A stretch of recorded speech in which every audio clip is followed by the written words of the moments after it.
There really isn't a difference, because if it's a same-sex female couple, then depends where they're using the sperm. If they're using a friend, then we get involved. If they're using sperm from an egg bank, from a sperm bank, it's not a problem. A lot of times the women one will use her eggs and the other one will carry. So it's very much like an egg donor or a surrogate situation as far as the medication. We like to make sure, if they're not registered as domestic partners, that they're protected legally. So we do make sure that they do speak to an attorney and make sure legal contracts are there. But the medical process is really the same. If it's two men, then they'll be using an egg donor and a surrogate. We handle it the same way as our heterosexual couples.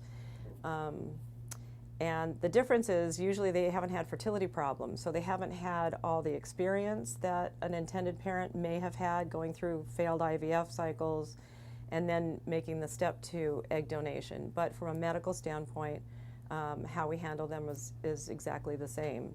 And a lot of times the men want to fertilize like half of the donor's eggs with one gentleman's sperm and then the other one with the other. And then they can put, one of each back into the surrogate, or there's a lot of different combinations. Sometimes they'll use one partner's sperm first and then come back in a couple years and have siblings using the other partner. So, but the medical process is really exactly the same.